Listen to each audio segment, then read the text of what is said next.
sharpening techniques and share some of the secrets. Today he's going to be repairing a knife for us and teaching us some pretty in-depth repair techniques. Before we get started, we got a couple pieces of housekeeping. We have a fragrance sale over at Ken of Inglewood at our sister brand. So if you need any colognes or perfumes, head over to kenofinglewood.com, and all of our colognes, perfumes, everything are 15% off starting on Monday. Tomorrow we're doing a how to make kimchi live stream.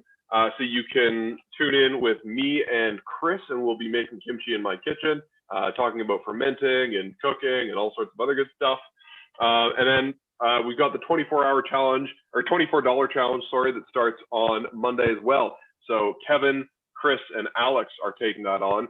They're going to be raising money for Operation Come Home in Ottawa, raising awareness about homeless youth. And so if you want to donate, we'll make sure we post the links in the description. Without further ado, why don't you take it away, Naoto? Oh, sorry. Oh, Naoto's run away. I'm just going to paper and... All right. So for those of you that missed the very beginning, we're going to be doing a knife repair today. Naoto, I believe, has a chipped blade that he's going to be teaching you. So we're going to be doing some, obviously, chip removal, doing some thinning out of the knife, and then, of course, polishing it and getting a new edge on it and all that sort of thing. Yeah. As always, if you have questions for Naoto, just pop them in the comments below, and we'll be happy to help. Awesome. All right. So today we have a this knife, very popular Masakagi Yuki, with got a little bit of a chip right here. I have to remember whether this customer probably used it to cut something a little bit hard. It looks still pretty new, but because of the chip, definitely obviously needs a little bit of repair. So we're gonna talk about how we repair these knives and using different type of sharpening stones. I am not going to use any of the wheels or anything today because it's a class that I want you guys to actually try it out if you can, right? So I have some drawing that I'll be doing stuff there as well. So if you I want to make it as easy as possible. Today I'm wearing a t-shirt that's a warehouse team t-shirt that our teammate made it for us. So it's got the number. Oh, nice. 01. All the way Is everybody number one, or are you just number one? I got a one. I work here a little bit longer. I work for the company for others, so I got number one. How long have you been with the company now, though? Almost 10 years now. Holy. Surprising. Time flies. So I think my internet is not as stable as I would like it to be, but hopefully it's not choppy. It's looking okay on my end. Maybe. If anybody has any issues with the stream, just let us know. If there's any issues with the sound or with the frame rate, just give us a heads up. We're working on getting some better streaming software and some webcams in the next couple of weeks. So stay tuned for that. We'll have some better quality coming in soon. Yeah. So I'm just gonna show you how I'm going to fix the knife first. Now it's got a chip. It's really hard, like right here. So I'm going to have to take this batch of metal off first, and I try to do it while keeping the same profile. By means is that the this is pretty easy because it's chipped in the middle right here. So I would have to obviously take all the way heel to the tip.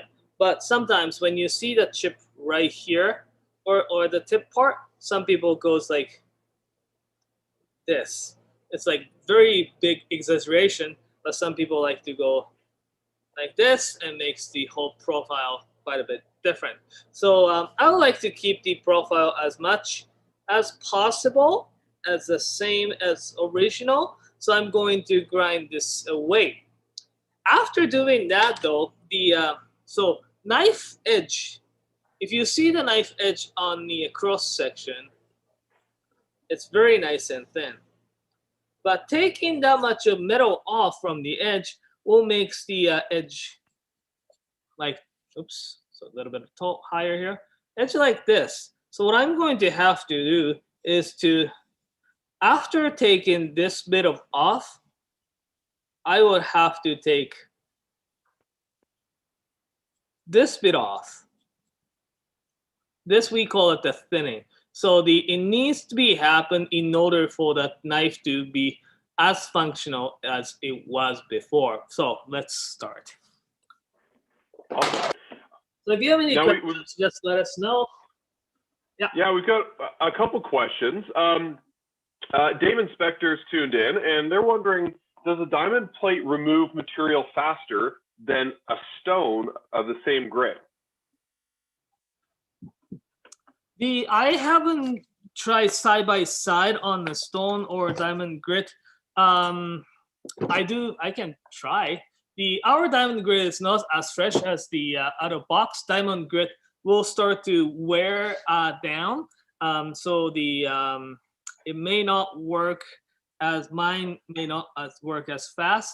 You can do it either way though. You can use something like this, Atoma 220 diamond plate. How I do is to sharpen it at very high angle. I don't actually go this like 90 degrees. I do go for a little bit more high, like lower, like 70 to 80 degrees. And I do this. It's about same speed. It's pretty loud. It removes steel at the same speed as the stone would? Oh, that's like super fast. You still need to do back and forth motion quite a bit. So it's really up to you, I guess. I usually keep my those stones, the diamond plates, for the chewing purposes. So I don't usually use them as much because I don't want to wear this one as unevenly like the other regular stones. So I usually keep this as just to chewing purposes. So I'm just gonna have this Sharpening glass 220. You can use any like coarse 220 stone or something like that. I would sharpen at, again, quite high angle, back and forth. Make sure you do it evenly from the tip to the heel. So you feel that it's very important to keep the same profile then? Yeah. Also important to do it from both sides. Okay. Why is it important? Is that Japanese knives, most of you probably know, are made with the 3 different types of steel. It's got a coarse steel and a softer steel on the outside. So again, the knife, whatchamacallit, the cross section, core steel. Oops, core is kind of offset. I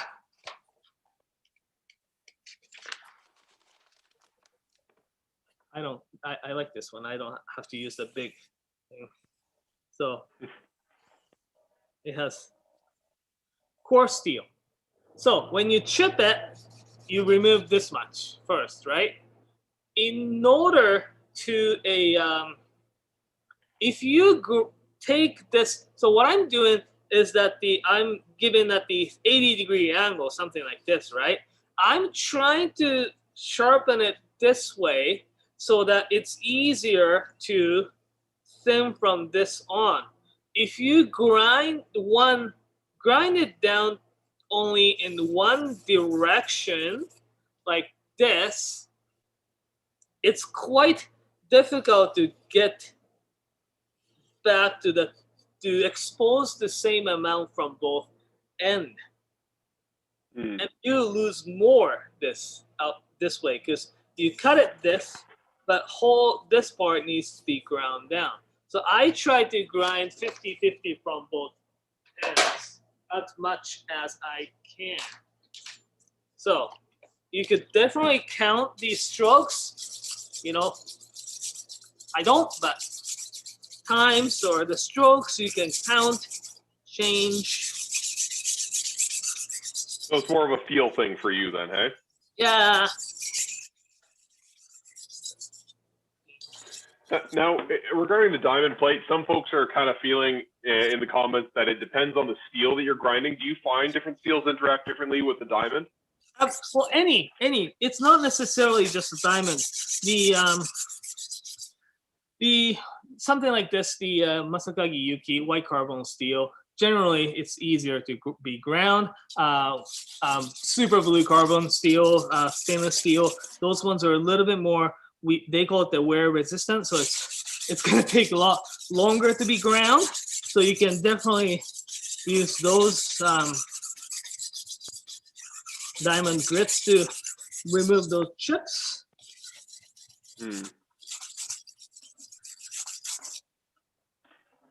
And then some folks are also feeling that you don't need as much pressure with diamond plates. Do you find that's the case, but you don't really need to push into it? Probably. I mean, like, as you can hear, though, I'm not pushing that much on this one either. Do you use much pressure ever when you're doing like repairs and that sort of thing? Not really.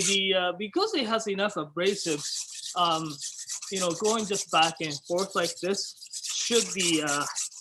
And oftentimes when you put too much pressure, not when you're removing it, but when you're sharpening it, it often bends the knife,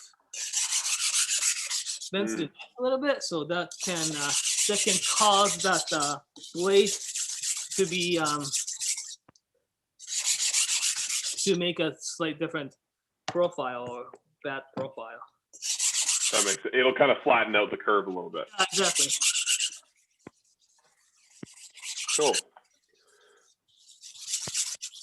I think the internet is stabilized a little bit more now.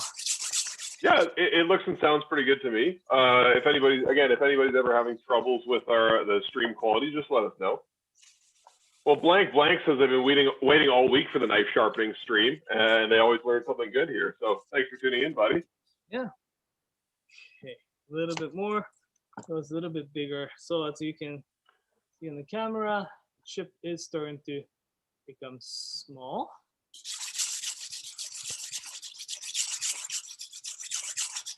I'm enjoying this hand camera that we've got going on. It's much easier to see what you're working on and kind of see the finishes that you're doing. What's that? Oh, yeah, this camera, yeah. Yep. Yeah. Blank is wondering, what stone do you plan to finish on today? Are you going to use something different to polish the wide bevels? The bevel finish, I'm probably going to get the some either Kensho K3000, or I've been actually liking this sample stone that we got it from Hero. We don't carry those yet, but this 3000 stone is actually quite nice. The last couple pictures that I pull up on my Instagram, that was finished with the Hero 3000. Yep.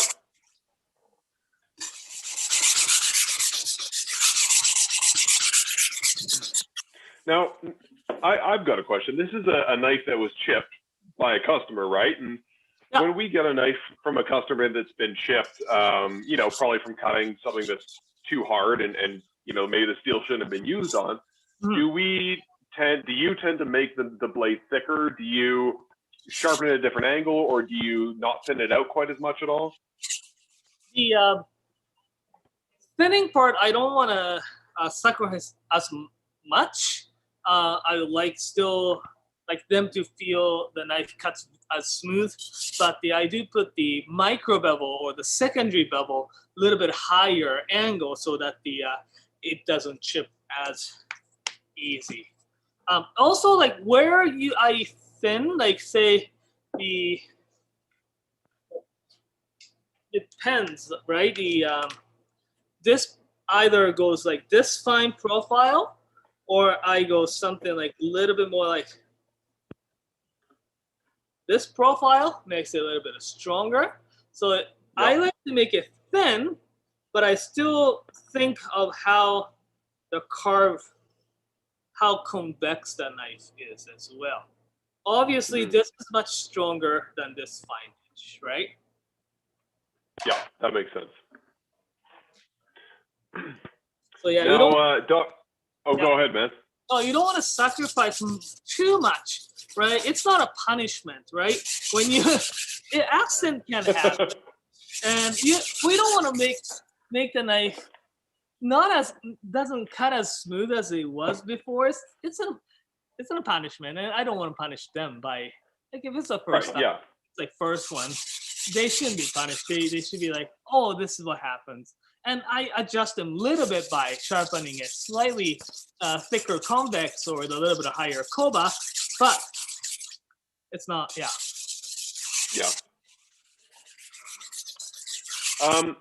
Got a couple more questions in the comments here. Keep the questions coming, folks. We love them. And it's a good chance for Naoto to share his knowledge. Dr. G is back again, and he's wondering, with Dr. Laren Thomas, and that was the fellow you got that book from last week, with him working on a high hardness, wear resistant, tough knife steel, are any Japanese steel companies developing similar steels? He seems to think that chipping is a problem that we fix quite often, and it's true. Like usually, if we're fixing a knife, it's because it's chipped. You said high hardness, high wear resistant. High hardness, high resistant, but also tough. The like say very fine matrix knives like ZDP 189, half 40. Those ones are really high in hardness and high in wear resistance, but also can be tough. One thing you have to know a little bit though. We're dealing with kitchen knives. Kitchen knives are one of the finest edge that requires for the knives. The high resistant hardness, high wear resistance. If you make say hunting knives and pocket knives, that's gonna work really well. But in order for these knives to cut as fine as they should, they have to make it very, very fine. That the edge has to be very thin in order to not wedge the food and stuff like that. So there are some steels around, but it's if that ZDP 189 knives or the half 40 knives are made with very thin, it is probably as equally we'll probably see chips on those knives as well. Not as much, but we still do. And when that happens, it's such pain for our to fix them. Well, because at the end of the day, hard steel is a hard steel, and it's. I mean, they have different. I know they have different properties, but if you make a very thin edge, it's still going to be somewhat fragile, regardless of the steel qualities, right? Yeah, that makes sense. I'd be curious to know about this steel, though. I'd love to hear more about it. I got a few more questions. Oh yeah, you did get that book. But I haven't. Have you had a chance to read it? No, it's just really busy. My wife doesn't like me to read those ones at home, so. No working at home, eh? Yeah, but finding the time during the work is also hard too, right? Yeah, totally. Yeah, we've been awfully busy lately. We've got lots of fun stuff in the works this year, folks. So thanks to everybody that's been supporting and tuning in, because we've got I'm sure you've noticed the Knife 101. The quality of the streams has improved. We've had been using a new service for streaming, so we'll bring that onto this show next week as well. I'm working on getting us some webcams and microphones so we have better audio and video quality. So we've got some exciting stuff in the works, and we appreciate everyone that's stuck with us and been supportive. Got time for a couple questions, man? Yeah. So let me just take a look here. Havanas is asking, is there a rule of sorts to finish polishing for different steel types? Like, let's say maybe Algami Super, you would say at least 5,000, or ZDP, you would say at least 3,000? Not really. Depends on what you like. It's not really a steel that determines the type of edge that you should get. It should be the use. These knives are tools that you are using to cut food with. So think of what you're cutting, what you're using it for. that should determine what finishes, what type of edge you want. Cool. Right? That leads into a really good question from James Wang, because he's asking what your favorite steel is to work with. Oh, so from my standpoint, to use, I do cook quite a bit. Also, to sharpen, I do like these white carbon steel. These are easy to sharpen. White number 2 carbon steel, to be exact. Easy to sharpen, retains it pretty good. Just be careful, keep it dry, wipe it dry. That's it. Another steel that I like is it's relatively soft steel called the AEB-L. It's the steel developed by the Bowler Wood Home in Sweden. Stainless steel, relatively soft, but it has very good edge retention and takes the edge very good as well. We used to have that one on the Knifewear knives, and that was fantastic. But there are a few, but it's a little bit like entry level in terms of the hardness. It's like Rockwell 58 or so. Yep. But my knife also not only just the steel, how it's ground and how thin that edge is and everything, right? So cool. You can't. What I'm actually waiting here is that we're going to get the knife from this knife maker in Sakai, all Sakai, made with the white number 2 carbon steel, no stainless, but it's got a Kurochi finish. Seems like there are more Kurochi Sakai knives are coming out in this, but this particular one called the Sakai Sumi series, we are going to get very interesting signature shape called Kobunka. Oh, cool. Kobunka from the Sakai, and we managed awesome. to get that shape out. So it's going to arrive pretty actually shortly next week sometime. Nice. Oh, that's exciting. Okay. Speaking of which, we got some new knives in. They don't even have photos on the website yet, but we got. Oh yeah, you can show them off. So for those of you watching, this is an exclusive preview. We got Masashi, Shiroshu, and Kuroshu Honosukis. We specifically requested Masashi-san to make some Honosukis because we really like his knives, and he obliged us. So we've been teasing these for a while, and we finally got them in, I think, just 2 days ago or so. So, Honosuki, but I'm just going to show you a little closer shot. Shiroshu SLD stainless steel with super nice look and very short bevel. Makes it really strong. Nice thick spine. Kuroshu, nice. It's a black finish, like it's still Kurochi, but leaves a really nice, beautiful Damascus. Very short bevel with almost like mirror polish. Nice thickness on the spine. We are going to get a koi as well in probably a month or so. But that's something that it's so cool. Alrighty. Is Nathan stopped? Am I the only one who's moving right now? Maybe. Am I stopped? Okay. I'm gonna show you how we're gonna go about from here. Oh, Nathan's back. Okay. So here I have removed the chips successfully. What I would do though, I always make sure there's no chips left on the edge at all when start to thinning process. The next step is the thinning. So thinning is basically there is the bevel right here. I'm going to thin the whole bevel, right?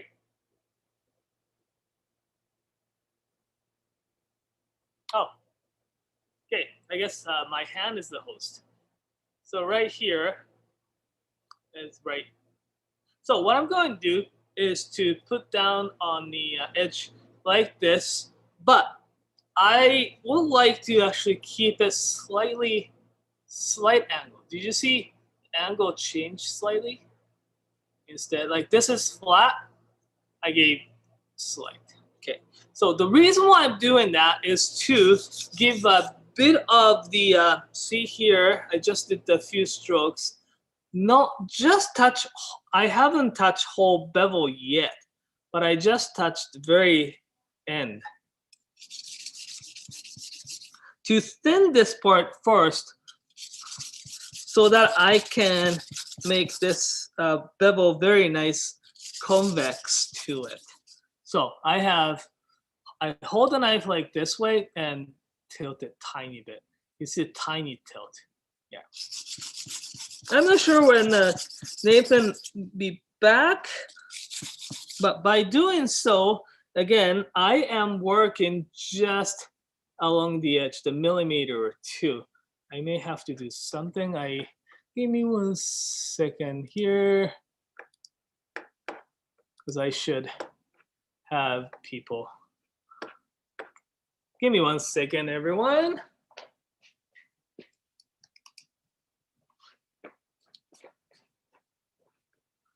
This should work, hopefully, and hopefully he'll be back. Hopefully I'm on live. That's the that's the only thing, because I can't really see the oh. Hey Nathan, I just sent you the invite. Yeah. Yeah, I think so. I just sent you the invite too, so. Okay. Bye. So Nathan is, his internet died. So I can't really see the comments right now because that's the platform I'm on right now. So if you have any questions, wait until the Nathan comes back.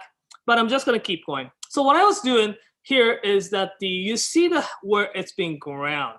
So right about 2 millimeters from the edge, I'm trying to thin that part first. What I'm doing is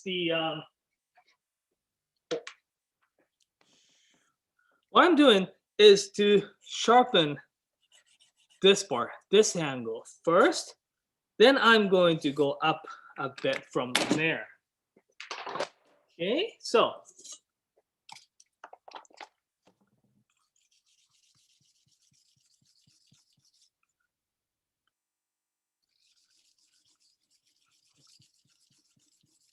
again, the key is to have it flat on the bevel, then tiny bit of an angle. So this is not the edge sharpening. This is still bevel thinning and bevel sharpening.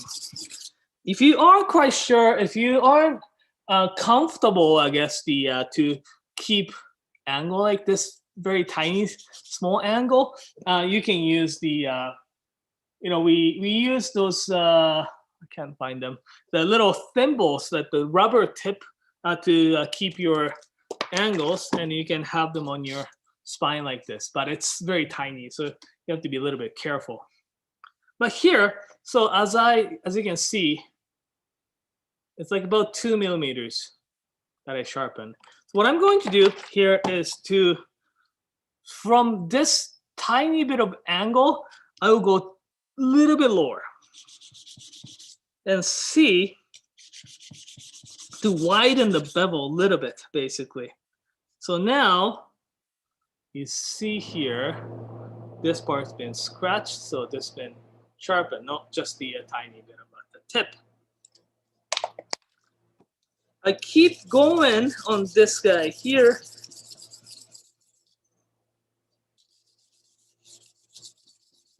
And the finger positioning is also important as well. When you want to sharpen at the very edge here, I'd always put my finger just as close to the edge as possible. Right? And when I sharpen the tiny bit higher from here, I will position my finger a tiny bit over right here. so that it starts to scrap this part here. My goal is to get this whole bevel even. So don't worry, like what partial scrap or scratches on my bevel.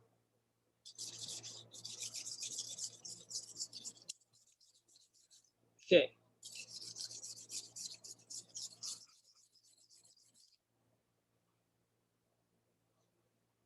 I'm gonna see if I can see the comments on the YouTube because I am okay. Nathan may not be able to sim right up like right now. Okay. So, oh, Nathan may not be good. You're back. I am alive. Sorry about that, folks. My computer is old, needs to be replaced. So unfortunately, folks couldn't see your hands there, Naoto. It looks like, let's fix this up here. Oh, really? Okay. That should be better. We'll just give it a second to check, but everybody let us know. So we might have to step a bit, back a bit there. Okay. Or you just show off what you've been working on. Okay. Sure. So now, can you see it? So what I did for the first little while. Yeah, the hand camera still isn't working, so we might just need to go back to just you now and maybe tilt your camera down a little bit. Thanks for letting us know, everyone. Okay, let's see. I may just gonna log back and see if I can, join back again. Hey. Yeah, that sounds good. Sorry about the technical trouble, everybody, folks. We're working on improving this, so hopefully this won't happen next time. But sometimes technology is not our friend. While we're fixing this up, can I ask you a couple questions, Naoto? Yeah. Okay, awesome. Is it working? Yeah, we're still having a bit of trouble here, but we'll see if we can get it fixed up. We might just have to kick the meeting and start a new one, but we'll see how it goes. How's it? I can't see. All right. Can you see it? Is it on? Yeah, I'm just messing around a little bit. There we go. Look at that. Now we can see that. Now we can see you and your hand. And is that? Can you see it on the this thing too? I'm just gonna check how. Just giving YouTube a second to catch up. Okay. Okay. See how it looks like. You can make it you can make it look like whatchamacallit, different views too, right? Like. Oh yeah, I know. I'm just messing around with that right now.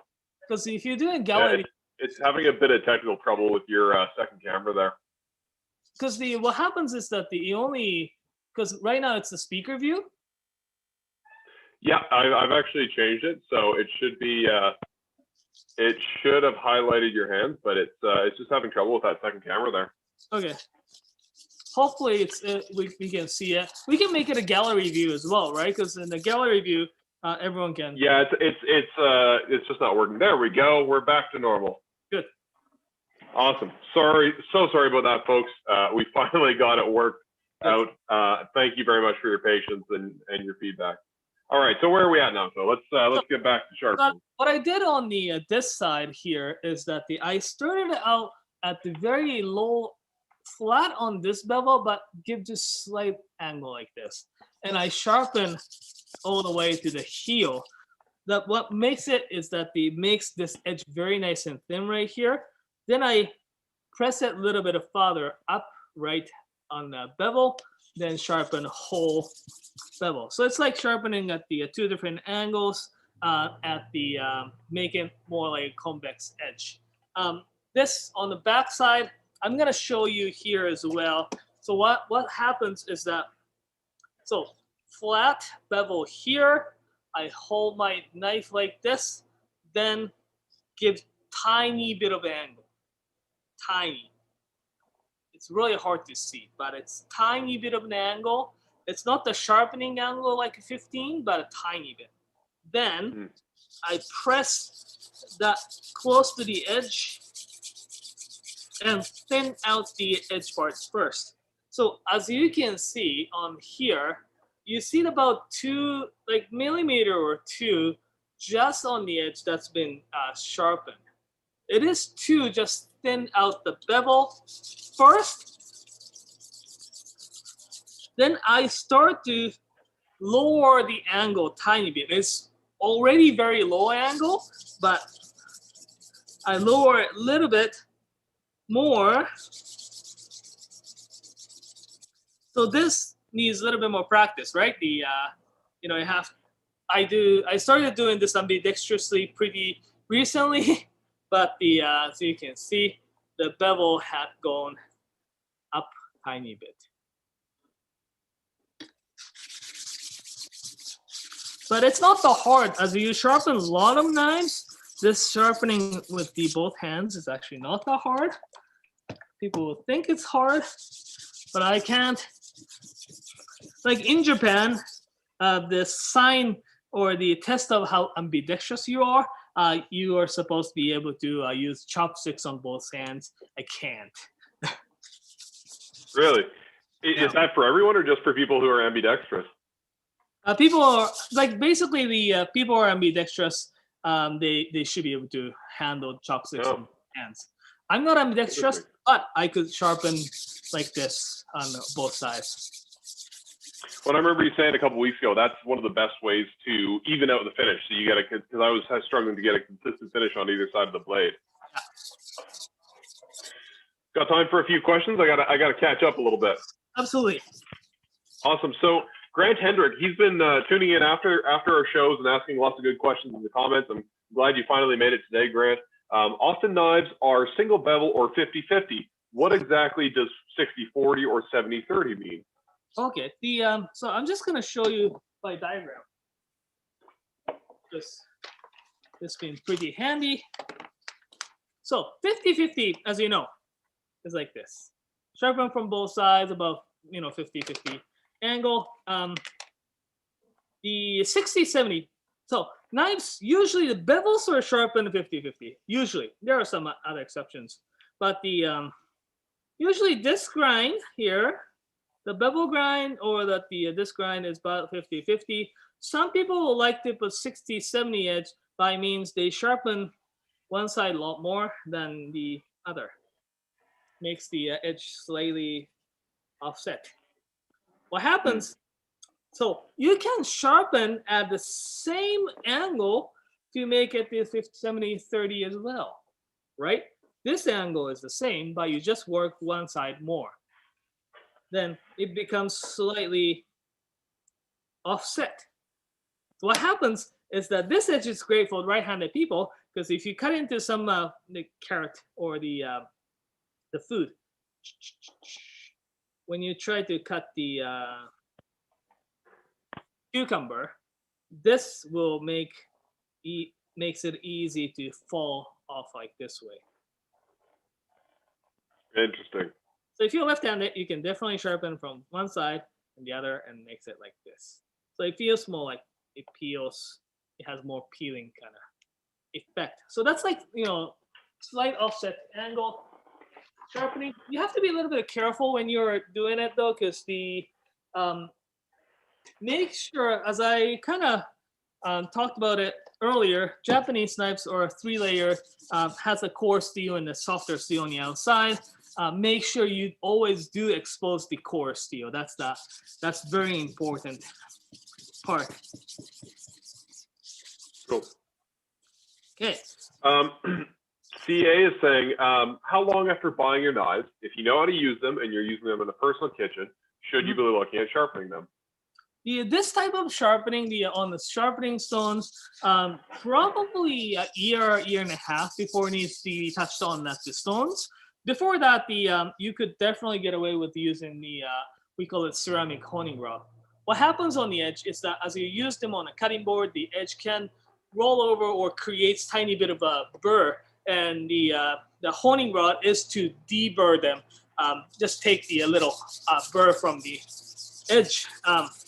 So that will prolong it. That will help keep its edge long.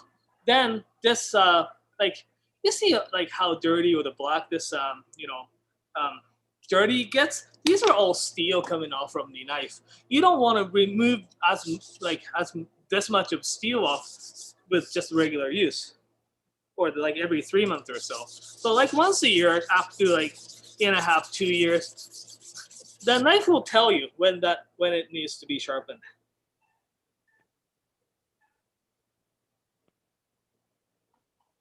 Okay. Good.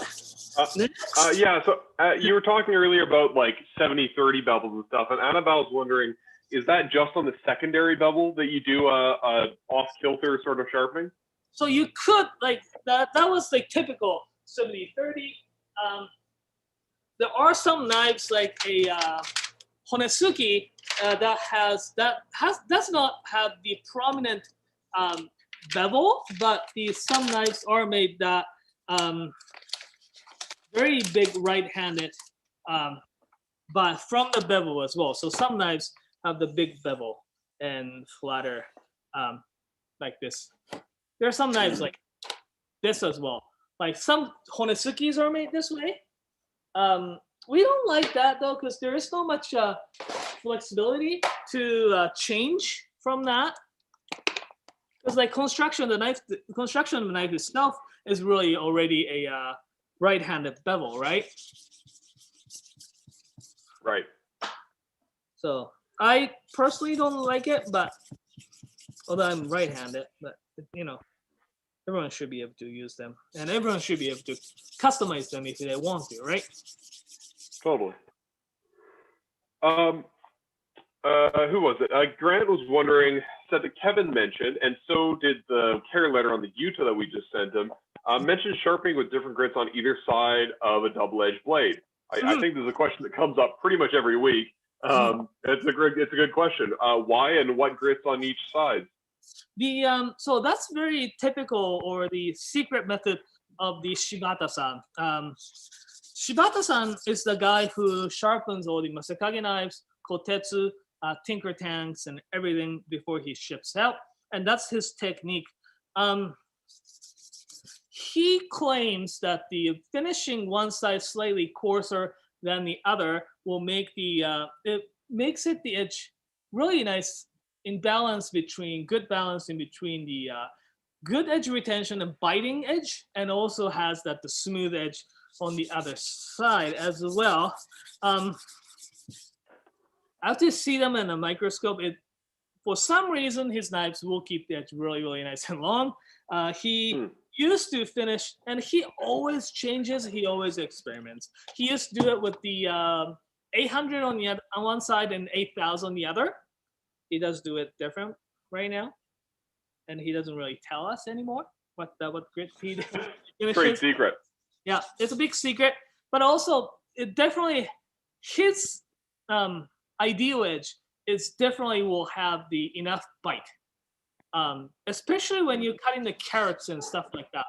When you're cutting carrots, what happens is that the thinness of the edge will make the carrot almost like a glassy finish, right? Super smooth. And there, to make it a julienne, if you make your knife too smooth, the edge too smooth, it doesn't bite into it. Yeah, that makes sense. So that's how he checks his edge. He makes the thin enough edge so that it doesn't wedge the carrots, but also he also makes the edge bitey enough that when you get the very fine, super smooth, almost glass like finish the carrot, it still bites in and makes it julienne so much easier. Nice. That's good to know. Maybe I should sharpen my knife, because I'm going to be julienning a lot of carrots for kimchi tomorrow. So I should I should tune up my knife tomorrow morning. For those of you that want to tune in tomorrow, Chris and I are going to be doing a fermenting class. I'm going to be teaching you how to make kimchi from my kitchen. So the ingredients list is on Instagram on our story if you want to follow along. But feel free to tune in and ask questions about fermented foods. AJ's wondering if you could show us the Shibata knife sharpening process at some point. Yes, I mean, like I could finish this one today with that kind of edge as well. But it's Yeah. really the sharpen one, like both sides with 800 or 1000, both sides. Yeah. Then grab the 8000, sharpen the one side, and strop them. That's basically what you can do. If you want to. Okay. Cool. All right. So How are we doing? I'm just gonna move on to the next stone here. What I've done here is that I sharpen a very edge to thin out, then slight little bit more lower angle to sharpen whole bevel. This knife here has tiny bit of concave to it.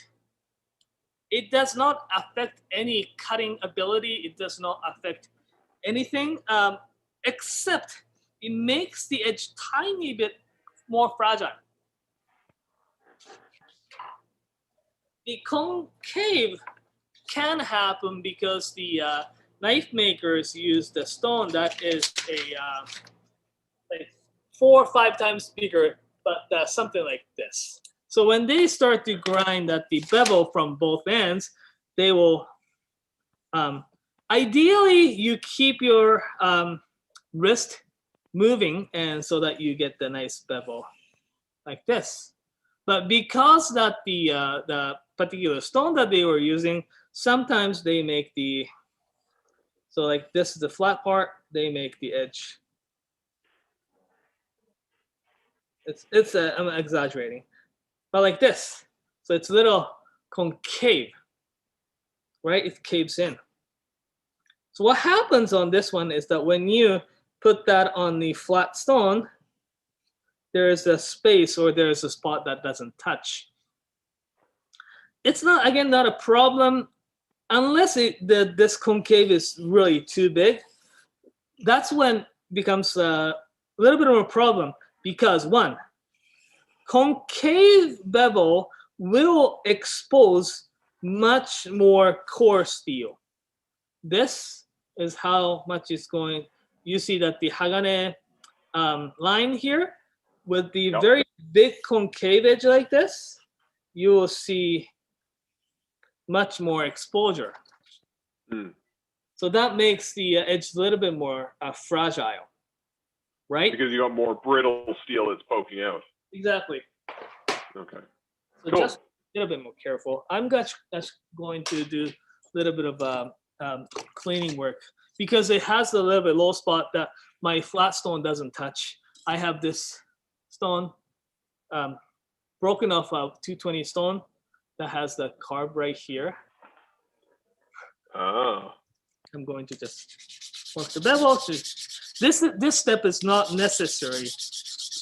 It is just really to, and ideally you don't want to do this because you are making the concave. Well, basically you're exacerbating the concave because you're grinding the concave part. Right. So I'm gonna do Nate. Yeah. Nate Haverco on YouTube asked if Chris is here today. Chris is generally not on Friday. He's on Tuesday, Thursday, and tomorrow, Saturday.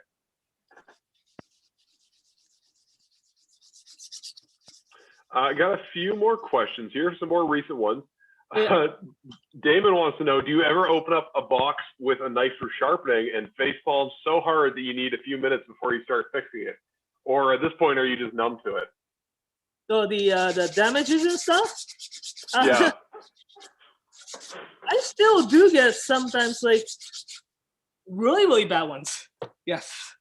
So yeah, I get stunned, I stop, and I feel, I mean, like, you have to do it. The Masashi SLD that you fixed? That wasn't that bad. Like some of the Yukis are really bad. Like the couple ones that I did last year was really bad.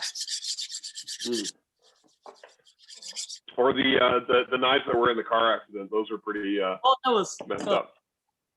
But I knew it was coming before as well, so. True. Alrighty, so I'm gonna speed up the little process here. Knifewear 1000. This stone is fantastic. It's just to because right now I thinned out the bevel very nicely, so you will be able to cut very nice and stuff. But because that the surface is very rough, still rougher that the surface is, it will more likely to rust. So just I like to have a very nice look on the knife as well. So I start just to polish on the side or the bevel of the knife by putting on the like a little bit of finer stone. Like this is 1000 grit. Same thing, flat, but tiny bit of angle to begin. Then do that. Give just a little tiny bit of edge going. Then, as you can actually see this here, so like about a millimeter or two above the edge, that's where it's been touched, but it's pretty rough. All the other parts.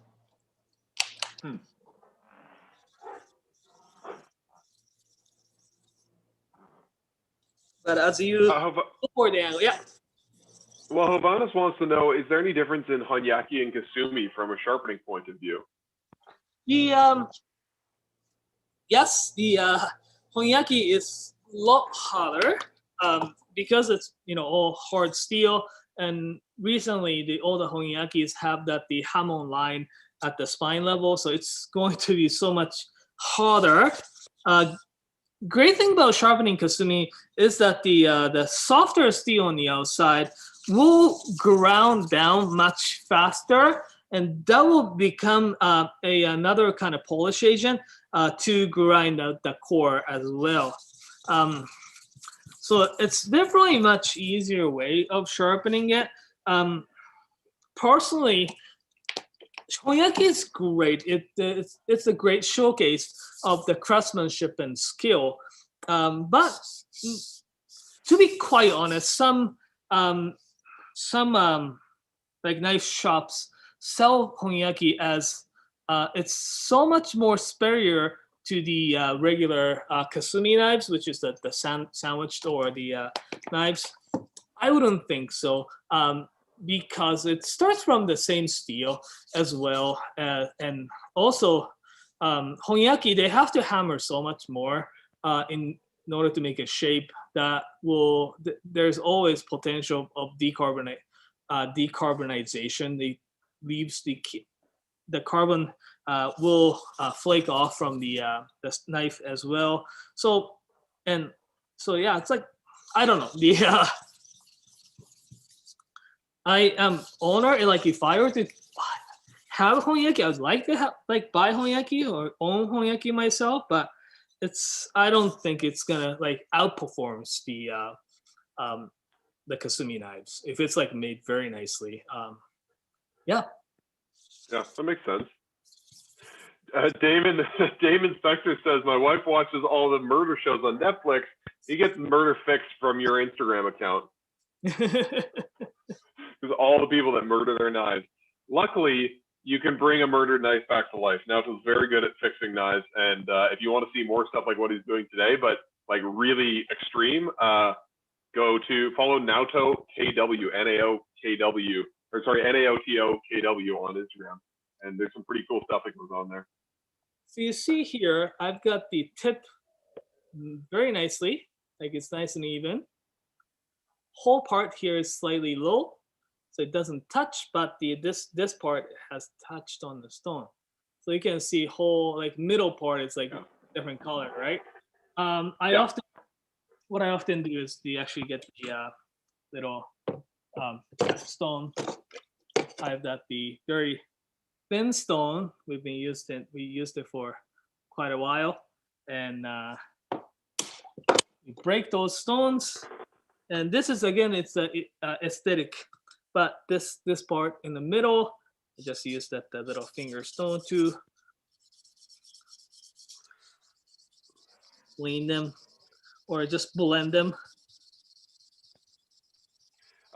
James Wang, who has a lot of really nice knives in his collection, says buying a Honyaki is mostly just for the craftsmanship and the hamon. Kasumi is so much easier to sharpen. I know James does a lot of sharpening too. Yeah. I would agree. What about you, Naoto? Yeah, I would like to have, say, if I were to get a Honyaki, I'd like to get the one from, say, a guy named like a Masakuni Genkai, who is the basically the Masakuni, the Okishiba Masakuni was, so his master was one of the first, well, one of the person who believed to be established the modern Honyaki technique. And a Genkai-san is his only, I guess, only one who got passed down all the skills that the Okishiba-san had. So I'd like to have his knife. Like if I were to get a Honyaki, I'll get either his knife or get the knife from Ikeda-san, from Sakai. There are only like few people who's like known for Honyakis. So craftsmanship, skill, things like that. I'd like to get that. We're gonna actually have some Fuji Hamon, the Mount Fuji Hamon, Mount Fuji with the moon and sun Honyaki from Nakagawa-san from Shiraki Hamono. Soon with the very nice quince handle with the saya. So these ones are coming. Oh, wow. So for those Nice. who wants to have very nice Honyaki, we'll have them pretty soon, hopefully. Sweet. But it's not for everyone, that's for sure. Yeah. Speaking of fancy knives, I was just checking our Instagram messages, and James Wang had sent us a message because we were looking into getting a fish kanji deba from Michiko-san. He was wondering if we know what the turnaround time for that might be. I will have to ask her. Yes. Sounds good. I have to ask her. Yes. Oh, that's you. Was asking. Yeah. He's messaging us on Instagram and watching on YouTube. Oh, okay, good. No, I got an inquiry from one of the store manager from Vancouver. Yeah, because I think James usually deals with Owen out in Vancouver. Oh, I see. Yeah. If you like one of those super nice knives, James, we have something super cool. It's called the knife made by the Hashimoto-san, Shoichi Hashimoto. Yeah. He is he's not really a knife maker. He is the blacksmith. He's a more like an artist. He he makes Damascus steel objects, as well as like I've seen his Damascus pizza cutter. Oh, really? Yeah. We haven't had a Damascus pizza cutter in a while. But we just got the one of his knives in stock. It's I don't know if it's available right now to purchase, but we do have them sitting. So if you're interested, we can send you a picture, that kind of stuff. Cool. Okay, so what I did was the 1000 grit and even the bevel out, as well as remember those low spot. I did use the small stones to blend that so it looks pretty even, right? Yeah, it looks really good. So from here, you could call it done. Like finishing wise, this is, sometimes I finish at this stage when I don't have like a lot of time. But you can still polish the edge by putting on the very fine stones like this, the 3000 grit. What I do is that I try to just sharpen. Like, remember when I was like doing it on 220 and 1000, I was just sharpening the edge by not just putting flat on the bevel, but give a tiny bit of angle, tiny bit. I do that on this too, so that I just polish the last bit of exposed edge on the coarse steel. And the harder the steel is, it's easier to be polished like a mirror. what happens is that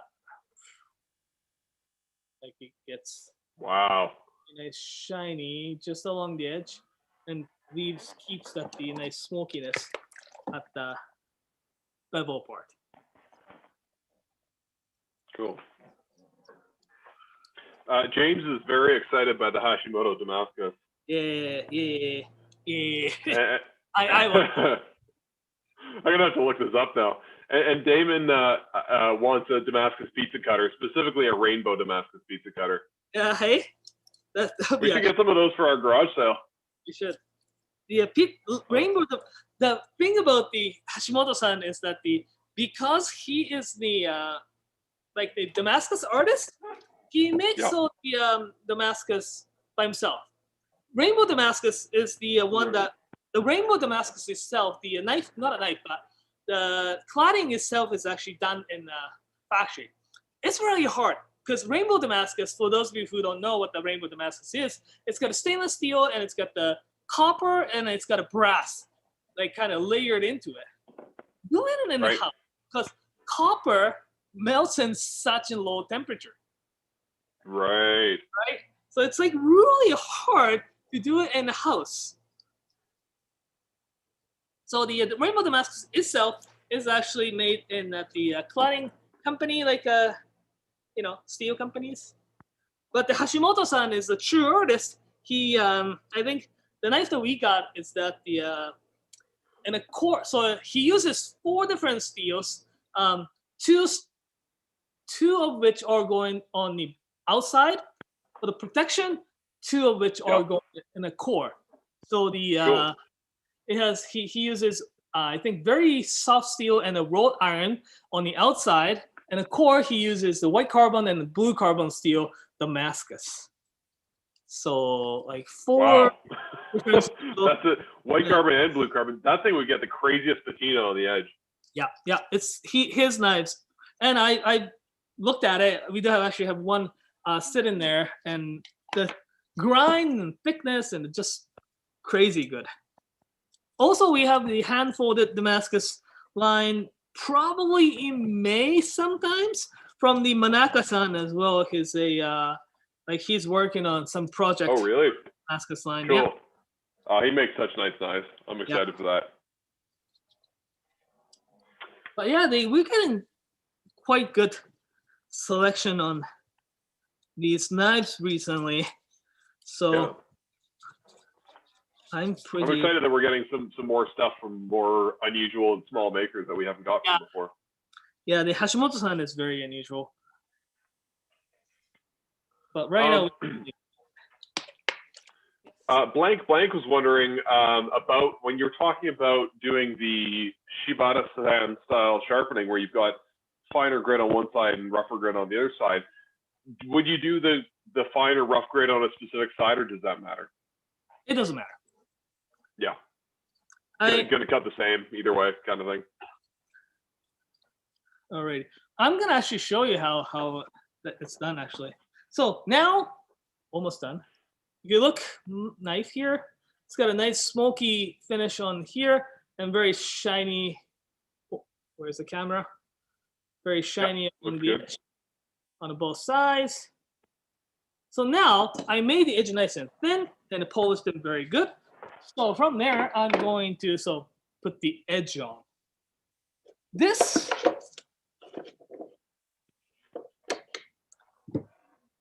the Sharpening Glass 1000. I'm going to set the angle at, so this is flat. I'm going to give about 15 degrees to this knife. And are you going to do the Shiba style sharpening on this one? Idea is that I've actually got some questions about how to avoid the flat part on the knife, because sometimes, especially when you're sharpening the carved part, make sure you have the movement going, because if you put the pressure right here and just keeps going at the one spot, it will make that spot a flat. Right. Doesn't take much, does it? No. So, and do this until you raise the burr. Annabelle was wondering if we could show them how to use the knife straightening bar at some point, whether you have a bent knife to fix today or maybe next week. Maybe next week. I do have, because we are getting, so this bendy stick here, it's great. We're actually getting better one soon for everyone. Nice. Yeah. So yeah, let's cover that. Because that's really important to actually check if the knife is straight. Yeah, because that can really affect how you sharpen it, right? Yeah. And if it's not straight, you really need to straighten it before you sharpen it, if I'm not mistaken. Can't remember which side I was sharpening. Am I done with this? While we're talking about next week, we had a couple of folks ask us if we could talk about natural sharpening stones. I think Grant might have been one of them. If that interests folks, if you want to learn about natural stones next week, let us know in the comments. If you want to see something else, let us know in the comments. You know, the last couple shows have kind of been dictated by the crowd and what people want to hear and learn. So we're all about that. We'd like to just give the people what they want, so to speak. So if you have a topic about knife sharpening that you want to see in the next few weeks, let us know. But as it stands, I think we're planning to do natural stones next Friday. So this Sharpening 8000, same angle as you were sharpening. Do it until, so the shininess on the edge is going to be quite a bit different from 1000, right? Also listen to the sound that it makes on the stone, because you start from pretty coarse like 1000 edge to a 8000.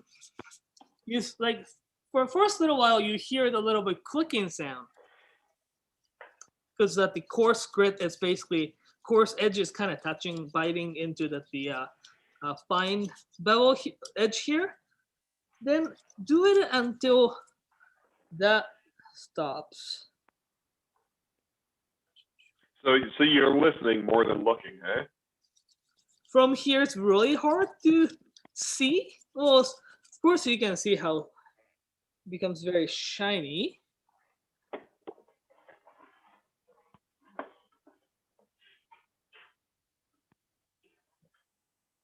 And just a few strokes on the backside to take the burr off.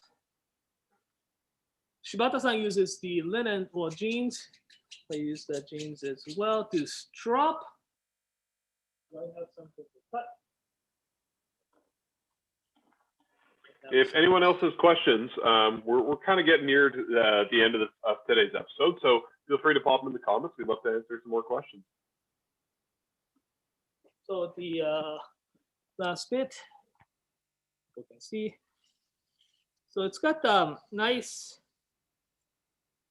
It's not as actually smooth, but it's got the little bite to it.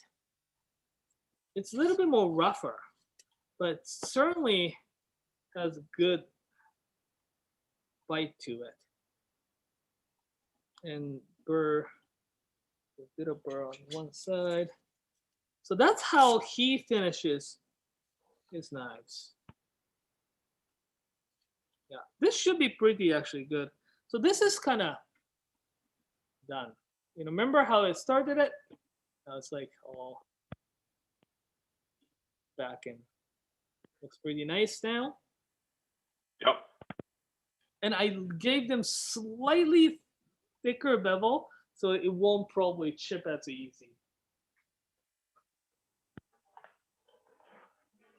Yeah, so that was how, you know, we basically fix the chips. We do often use those wheels because it's faster.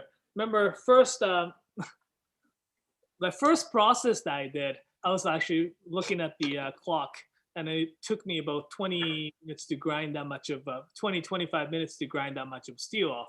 And if I were to use the wheel, it takes like 5 minutes. So and folks, it's much faster using this, and just needs the little practice so that you don't grind that the one part more than others, right? So yeah. So that is like so we don't usually do everything by hand, by hand, but the like a lot of back and forth motion sometimes is the replaced by those machines. So because the yes. Yeah, the we are doing this sharpening, advanced sharpening things pretty much every week. The on Friday evenings from a 4 p.m. Mountain Time. We have a lot of different shows. Again, Nathan was saying tomorrow we are going to have a kimchi making from. Yeah, I'm going to be on with Chris and just with Chris. We're going to be talking about kimchi specifically, but also fermenting in general and just what time? How a lot of that stuff works. What time? We're going to be on at 2 p.m. Mountain Time tomorrow, so that's Saturday. We'll be on probably for about 2 hours there. And then we'll be back to our regular schedule next week. So every Tuesday, Thursday, and Saturday is Japanese Knife 101. We've got Sharpening Night in Canada, Thursday evenings at 7:15 p.m. And then, of course, we'll be back talking about natural stones because the folks in the comments say they're definitely down to see some natural stone action. Blank was the one asking on the videos, and Grant's into it too. So we'll talk about some natural sharpening stones next week. I'll grab a few more natural stones from the shop as well because I don't have much natural stone selection here at the sharpening station right now. So I'll grab a few more. Yeah, and awesome. I should probably get a light, right? Because my face looks pretty dark. Yeah, a bit more illumination would be good. We're going to look at getting some good quality gear, and next week, as I mentioned, we'll be streaming from a different service, so we'll have some better orientation, and hopefully my internet won't die. Yeah, here you go. We've got a few more questions here. Sure. Annabelle saying, and always the higher stone is at the right side of the blade. I think you were saying earlier it doesn't matter so much, eh? No, it doesn't matter. Because I do it because that's the first side I do it. That doesn't matter. But cool. The Shiba doesn't be the right side. I know he does. Damon says that Naoto is a speed demon. I guess I need to work on my speed back and forth. Naoto's done a lot of knife sharpening. I've done quite a bit of knife sharpening. Yes. Do you have any idea how many knives you sharpened in the last? Because you've been working at Knifewear for 10 years, right? Yeah, I mean 10 years, and it's up. I can't count. A lot of knives. I mean, yeah. Even if you've only done a couple of knives a day, you've probably done 20,000 plus. Exactly. Probably more than that. Yeah. So yeah, I've been taking more time. I've been taking more time on one knife since this is like just only my workstation. I don't have much interaction by the other people, so I get to kind of spend a little bit more time doing my own work here than doing it at the shop. So I'm actually taking longer these days. Cool. A couple more here. Blank's wondering, what stone would you recommend finishing kitchen knives? Kind of an all-purpose edge. They're thinking 3,000. Tend to finish on my Naoto, which should roughly be just under that, and I find it works well for most knives. Naoto is pretty good. You have to be a little bit careful for the kitchen knives. Finishing your kitchen knives with the natural stones, especially on the last edge. It kind of loses bitiness. The abrasive on the natural stones are quite mild. It's not as like spiky like a think about like a meteor. It's very so the synthetic stone will definitely give you a little bit more bitey edge to it. Naoto is pretty close. It's like 2,000 to 3,000 grit. I use my Naoto for a little bit more polishing purposes than the putting the edge on, or the stepping stone to finish at very, very fine knives. But I usually, for my kitchen knives, 3,000 to 5,000 edges my go-to. At home, I have the Sharpening, the Chromaco series of 5,000. and that's what I finish my knives with. Right on. A lot of it, I think, depends on personal preference and how you use your knife and what you're cooking, what cutting board you have, all those kinds of things. And that's it. That's all the questions we've had. Lots of lovely comments from everybody. Lots of support and patience when we had those technical issues. So thank you for that. We'll be better in future, I promise. But thank you everyone that stuck around. If you want to see more of this, Naoto's on every Friday at 4 p.m. Mountain Time. Before we go real quick, I got a few pieces of housekeeping.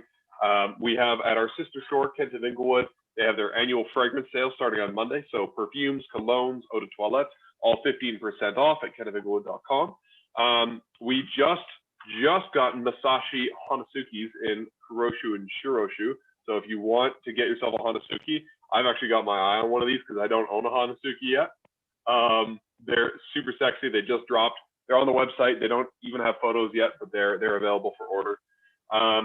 Starting on Monday as well is the $24 challenge.